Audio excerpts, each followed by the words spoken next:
இப்ப இந்த போர் இப்படிக்கு நிற்பதற்கான வாய்ப்பு இல்லை. ஏன்னு சொன்னா அமெரிக்க அதிபரை கொலை செய்ய வேண்டும் என்று ஃபத்துவா கொடுத்தாங்க. அமெரிக்க அதிபர் மட்டும் இல்லை, பெஞ்சமின் நெத்தன்யாஹு கொலை செய்ய வேண்டும், அதே மாதிரி ஜெர்மனுடைய அதிபரை கொல்ல வேண்டும், கியாமல் இங்கிலாந்து அதிபரை கொல்ல வேண்டும். உலகம் முழுவதும் பாதிப்பு. இந்த பாதிப்புக்கு இவங்க சப்போர்ட் பண்றதுக்கு ரஷ்யா வந்துட்டான், சீனா வர்றான். இப்போ உலக போராக மாறக்கூடிய பெரிய ஆபத்து இருக்கிறது. அமெரிக்கா இப்பொழுது நான் பேசிக்கிட்டு இருந்த நேரத்தில் குண்டுகளை மலை மாறி போட்டுக்கிட்டு இருக்கான். அப்ப இவ்வளவுத்துக்கு காரணம் அமெரிக்கா தான். ஏன்னா அவன் உலகத்தை கட்டி ஆளணும்னு நினைக்கிறான். நம்முடைய பிள்ளைகள்லாம் சாப்பிட முடியாது, நம்முடைய ஏழை பிள்ளைகள்லாம் படிக்க முடியாது. உங்களுக்கு நிலைமை தெரியாம நீங்க பேசிக்கிட்டு இருக்கீங்க.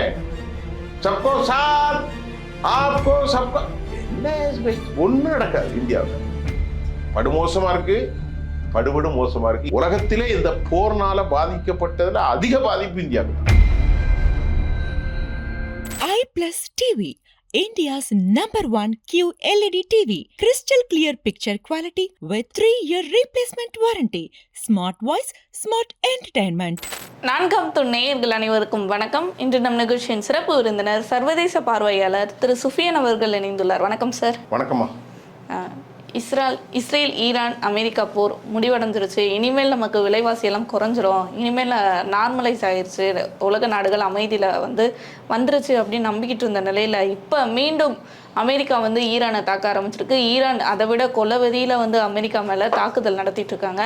இதை நம்ம எப்படி பார்க்கலாம் சார்? இல்லை, இப்போ ஈரான் அமெரிக்கா போர் முதல்ல அதுக்கு பதில சொல்லிட்டு what kind of impact on Indian common society, இந்த போரினால் இந்தியாவில் பொதுமக்கள், அது உங்களுக்கும் எனக்கும் ஏற்படுகிற பாதிப்பு என்ன? அமெரிக்காவை பொறுத்தவரை எப்படியாவது ஈரானை அழிச்சிடணும். ஈரான் உருவம் தான் அவருக்கு வம்பு பண்ணிட்டு இருக்கான். ஈரானை முழுமையாக அழித்து அந்த பிரதேசத்தில் கால் பதித்து உலகம் முழுவதையும் தன் ஆதிக்கத்தில் கொண்டு வரணும் அப்படின்னு பார்க்குது. இதுவரைக்கும் அமெரிக்காவை எல்லாருமே ஒரு பெரிய ஹீரோவாக தான் பார்த்தாங்க, இன்னைக்கு ஹீரோவாக தான் பார்க்குறார்கள். ஆனால் அதை கொஞ்சம் அவர்கள் தடுமாறி போனது, சகதியில் விழுந்தது ஈரானிடத்தில் தான். ஈரானுக்கு சேதாரம் என்றால் நேற்று நள்ளிரவுக்கு முன்பு ஈரான் பெரும் சேதாரத்தை சந்தித்திருக்கிறது. பந்தார் அப்பாஸ், கஷம் தீவுகள், ஷிர்கு, இப்படி ஏராளம், தெஹ்ரான், எல்லா இடத்தையும் அழிச்சிருக்காங்க. பல்லாயிரக்கணக்கான மக்கள் படுகொலை செய்யப்பட்டிருக்கிறார்கள். அமெரிக்காவுடைய தலங்கள் குவைத், யுனைடெட் அரபு எமிரேட்ஸ், சவுதி அரேபியா, பஹ்ரைன், கத்தரில் இருக்கக்கூடிய அல் உதீது தலம், குவைத்தில் இருக்கக்கூடிய அல் மினா, இப்படி எல்லா இடங்களும் தாக்கப்பட்டு விட்டது. சரி, இப்போ இந்த போர் இப்பறைக்கு அது சரியாக வராது. அமெரிக்கா திக்குமுக்காடி கொண்டாடினாலும் இந்த நிலையில் அமெரிக்கா இப்போ ஏன் இந்த பாடுபடுதுன்னா, எந்த நிலையிலும் ஈரானிடத்தில் பணம் சேர்ந்துடக்கூடாது. இப்போ ஈரான் என்ன சொல்கிறாங்க, போகிற கப்பலுக்கெல்லாம் இது வரைக்கும் சும்மா போயிட்டு இருந்துச்சு, இப்போ ஒரு கப்பலுக்கு 20 கோடின்னு கேட்குறான். 20 கோடி ரூபா ஒரு கப்பலுக்கு கொடுத்தா ஒரு நாளைக்கு 100 கப்பல் 125 கப்பல் போகும். அதனால் வருஷத்துக்கு அவனுக்கு லாபம் மட்டும் 10 லட்சம் கோடி வந்துடும். அது 10 லட்சம் கோடி வந்துருச்சுன்னா அவன் கையில் பிடிக்க முடியாது. அவன் நாட்டுள்ள பெட்ரோல் விற்கிறதுல ஒரு 10 லட்சம் கோடி வந்துடும். இப்படி ஏராளமான கோடிகளாக சம்பாதித்து அவர்கள் உலகில் பெரும் இராணுவ சக்தியாக மாறிவிடுவார்கள் என்கின்ற அச்சத்தில் அமெரிக்கா ஈரானை அழிப்பதற்கு துவம்சம் செய்கிறார்கள். இது ஒரு பக்கம். ஆனால் இதனால் ஏற்படுகிற பாதிப்பு என்ன? நான் இப்போ உங்கள்கிட்ட பாதிக்க பற்றி கேட்கும்போது இந்தியாவுக்கு என்ன பாதிப்பு வரப்போகுது நம்ம நாட்டுக்கு? முக்கியமாக ஈராக்கினுடைய போர் ஒரு பக்கம் இருந்தாலும் இந்திய சமூகத்தில் எந்த விதமான விளைவுகளை ஏற்படுத்தும் என்றால், உலகத்தில் ரொம்ப அதிகமாக பாதிப்புக்கு உள்ளாக போகிறது இந்தியா தான். என்னடா அப்படின்னு கேட்டிங்கன்னா, நம்ம கண் முன்னால் பார்த்தோம். ஒரு 6 மாதத்துக்கு முன்னாடி டக்குன்னு எல்லாரும் சின்ன சின்ன கடைகள், இட்லி கடை, ரோட்டில் வச்சுக்கூடிய சாம்பார் கடை, டீ கடை, எல்லா கடையும் மூடிட்டு போயிட்டான். நான் பார்க்குறேன் அண்ணா ஆர்கனைஸ்டாக 90% இந்தியாவில் இருக்குது. 90% அண்ணா ஆர்கனைஸ்னா யார்?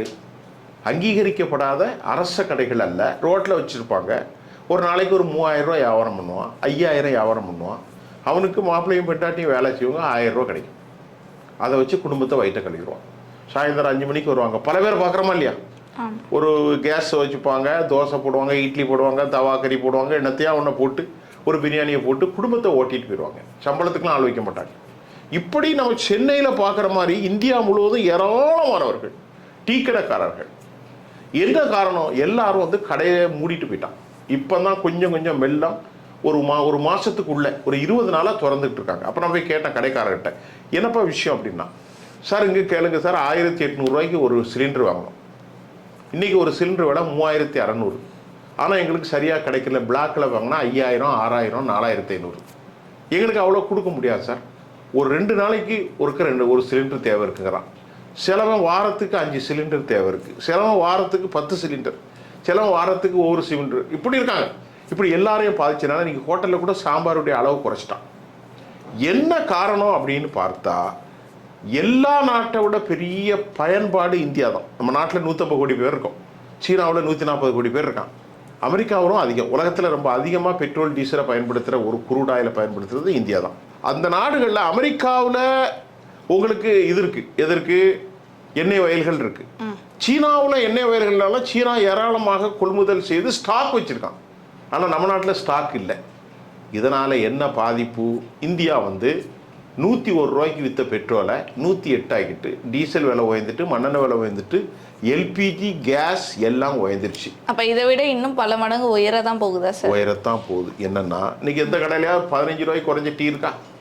20 ரூபா டீ. இட்லி எவ்வளோ போட்டிருக்காமா? ஒரு இட்லி 15 ரூபா, 18 ரூபா. 3 இட்லி 4 இட்லி 8 ரூபா 7 ரூபாய்க்கு விற்றுருந்த இட்லிலாம் இன்னைக்கு 12 ரூபா. ஏன்னா முடியாது. ஒரு ஆமாவோட நான்லாம் பத்திரிக்கைக்காரன்னா ஒரு வசதியானவன் இருக்க மாட்டேன். சாதாரண மக்களோடு பழகக்கூடிய பத்திரிக்கையாரன், அவங்க கூட ரோட்டில் உட்காந்து சாப்பிடக்கூடிய ஆள். ஆனால் இன்னைக்கு எவனுக்காவது சம்பளம் உயர்ந்திருக்கா? சம்பளம் உயரலை. நல்லா கவனிங்க. சென்னை போன்ற ஊர்களில் ஒரு பெட்ரூம் 9000 ரூபாய்க்கு இல்லாமல் எங்கேயும் கிடையாதுமா. என்ன செய்ய முடியும்? நான்லாம் பல நாள் வருத்தப்பட்டிருக்கேன் ஒவ்வொருத்தரையும் பார்த்து. நாம் இவ்வளோ வசதியாக இருக்கோம், ஆனால் ஏழை மக்கள் என்ன செய்வாங்க? கேஸுக்கு வழியே இல்லை. ஒரு கேஸ் வாங்கித்தான் ஆகணும், சமைச்சு தான் ஆகணும். பிள்ளைகளை ஃபீஸ் கட்டுறதுக்கு நான் கேட்குறேன், ஒரு ஸ்கூலு 1 லட்சம் ரூபாய். என்னது? Montessori school. 4 வயசு 3 வயசு பல்லு முளைக்காத பிள்ளைக்கு 1 லட்சம். விளங்குமா இந்த சமூகம்? என்னப்பா விஷயம்னு கேட்டேன். இங்கிலீஷ் படிக்க வைக்கிறாங்க. ஏன்டா இங்கிலீஷ் படிக்க வைக்கிறா? ஆட்டோமேட்டிக்காக இங்கிலீஷ் படிச்சிருமே. இப்போ நாங்கள்லாம் இங்கிலீஷ் காணோன்ற படிக்கலையே, நாங்கள்லாம் தமிழ் மீடியத்தில் தான் படித்தோம். இன்றைக்கி இங்கிலீஷ் நம்ம உலக லெவலுக்கு பேசுகிறோமா இல்லையா? படிச்சுக்கிறது தானே, அது ஒரு மொழி தானே. அப்போ இன்றைக்கி மாறி வரும் நேரத்தில் இந்தியாவில் உள்ள எல்லா பொருட்களும் 500 ரூபாயை கொண்டு போனோன்னு வைங்களேன். முன்னாடி 500 ரூபாயை கொண்டு போனால் பெரிய காசு. இன்றைக்கி 500 ரூபா 100 ரூபாய்க்கு தான் மதிப்பிட்டுருக்கு. 1 கிலோ மீன் போய் வாங்கினா 400-500 குறைஞ்ச மீன் கிடையாது. ஒரு எண்ணெய் இன்னைக்கு நல்லெண்ணெய் 350, தேங்காய் எண்ணெய் 300, கடல் எண்ணெய் 270, ரிஃபைண்ட் ஆயில் 180. பருப்பு, புளி. நான் சொல்கிறது இந்திய சமூகத்தினுடைய மனவேதனையில் சொல்கிறேன். ஒரு தந்தையாக, ஒரு குடும்ப தலைவனாக, ஒரு அண்ணனாக, ஒரு மகனாக, ஒரு சகோதரனாக, ஒரு சகோதரியாக சொல்கிறேன். 15000 ரூபா 10000 ரூபா இன்றைக்கி ஒருத்தர் சம்பளம் வாங்கி என்ன குடும்பத்தை ஓட்ட முடியும்? இப்போ இந்திய பொருளாதாரம் ரொம்ப அடி வாங்கியிருக்குன்றீங்க. கொஞ்சம் நெஞ்சம் இல்லைம்மா, நல்ல கவனிங்க. இன்னைக்கு மோடி அரசாங்கம் ஒரு ஸ்கீமு கொண்டு வந்திருக்காங்க. அந்த ஸ்கீமை பற்றி நான் தனியாக பேசுகிறேன், நாளைக்கு பேசுகிறேன். இன்றைக்கி அதை சொல்கிறேன். மோடி என்ன சொல்கிறாருன்னா, ஏவா நகை எல்லாரும் வாங்காதீங்க. அவர் சொன்ன ஸ்கீம் ஒரு வாரத்தை கூட போய் சொல்லலை. நகை வாங்காதீங்க கடையில் போய். அப்புறமா ஒர்க் ஃப்ரம் ஹோம், வெளிநாட்டுக்கு சுற்றுப்பயணம் போகாதீங்க. போண்டா வடை சுட்டு திங்காதீங்க, அப்பளம் சுடாதீங்க. ஏன்னா அப்பளம் சுட்டா தானே எடிபிள் ஆயில் நம்ம பயன்படுத்த முடியும். விவசாயிகளே உரத்தை போடாதீங்க. அதுக்கு பக்கத்தில் சாண உரம் இருக்கும், மரம், குப்பை, கூலம், மரத்தில் உள்ள இலதலை கொடியை போட்டு நீங்கள் பண்ணுங்கள் அப்படின்னு அறிக்கை விட்டார். எல்லாருக்கும் பைத்தியமாக தெரிஞ்சதுனால அந்த ஆள் பைத்தியமாக பேசுகிறார். அப்படி இல்லை, இது அவ்வளோவுமே வெளிநாட்டிலேருந்து தான் வருது. நான் சொல்கிறேன், புரியுதா உங்களுக்கு? தங்கம் வெளிநாட்டிலேருந்து தான் வருது, பெட்ரோல் டீசல் வெளிநாட்டிலேருந்து தான் வருது, அப்புறமா ஆயில், எடிபிள் ஆயில் வெளிநாட்டிலேருந்து தான் வருது. வெளிநாட்டுக்கு சுற்றுலா பயணம் போது இந்தியா பணம் செலவாகுது. இதெல்லாம் பார்க்குற போது இந்தியாவுடைய பணம் இருக்குல்ல, இது ஒரு பைசா போகிறாரு. வேல்யூ லெஸ் மணி. அமெரிக்கா டாலருக்கு, அமெரிக்காவில் நீங்கள் $1 வாங்கன்னு வைங்களேன். அமெரிக்காவில் $1 வாங்குறதுக்கு இந்தியா பணம் எவ்வளோ கொடுக்கணும் தெரியுமா? 97 ரூபா கொடுத்தா அவன் 1 ரூபா தருவான். அந்த அளவுக்கு நம்ம ரூபாய்க்கு மதிப்பு இல்லை. நம்ம ரூபா 96 ரூபா 97 ரூபா கொடுக்கணும். கொடுத்தா அமெரிக்கா 1 ரூபாயை தருவான், $1 தருவான். இப்போ இந்தியாவில் இருக்கக்கூடிய எல்லா பொருட்களும் எண்ணெய் எல்லாம் வெளிநாட்டிலேருந்து தானே வருது. இப்போ இந்த போர்னால, ஈரான் அமெரிக்கா போர்னால இன்னைக்கு நமக்கு வரக்கூடியது பெரிய பாதிப்பில் மாட்டிக்கிட்டு. எப்படி மாட்டிருக்குன்னு சொன்னா, அந்த ஹெர்மூஸ் வளைகுடான்னு ஒன்று அடிச்சு வச்சிருக்கான் இல்லையா, அது உள்ளே தான் கப்பல் வருது. அந்த கப்பல்ல தான் இந்தியாவுக்கு ஏராளமான சரக்கு வருது, எண்ணெய் வருது, எல்லாமே வருது. இப்போ எல்லாமே நின்று போச்சு. ஆனால் இவங்க போகிற நடுவில் வந்து சமாதான பேச்சுவார்த்தைக்கு வந்து அது ஒப்பந்தமும் கையெழுத்துட்டு அமைதியாக தானே சார் இருந்தாங்க ஒரு வாரம். திருப்பி ஆரம்பிச்சுட்டாங்களே. இப்போ அது போர் நிற்குமா நிற்காதா? இது தொடர்ந்துட்டே தான் இருக்குமா? கரெக்ட். இப்போ இந்த போர் இப்போதைக்கு நிற்பதற்கான வாய்ப்பு இல்லை. ஏன்னு சொன்னா அமெரிக்க அதிபரை கொலை செய்ய வேண்டும் என்று ஃபத்துவா கொடுத்துட்டாங்க. நீங்கள் இதே போடலாம். அமெரிக்க அதிபரை கொல்ல வேண்டும். யார் சொல்றா? ஈரான். அமெரிக்க அதிபர் மட்டும் இல்லை, பெஞ்சமின் நெத்தன்யாஹு கொலை செய்ய வேண்டும். அதே மாதிரி ஜெர்மனுடைய அதிபரை கொல்ல வேண்டும், கியாமல் இங்கிலாந்து அதிபரை கொல்ல வேண்டும் என்று அவர்கள் மரணத்தின் மீது சபதம் எடுத்து விட்டார்கள். எந்த மரணத்தின் மீது? ஈரானுடைய அதிபர் அலி கமேனி, அவரை சாகடித்தது அமெரிக்கா. ஆகவே America, death to America, America சாக வேண்டும், அமெரிக்க தலைவன் சாக வேண்டும் என்று சொன்னதின் விளைவாக இன்னைக்கு மத்திய கிழக்கில் பெரிய பரபரப்பு. அது மட்டும் இல்லாமல் அமெரிக்கா இப்பொழுது நான் பேசிக்கிட்ட நேரத்தில் குண்டுகளை மலை மாறி போட்டுக்கிட்டு இருக்கான்.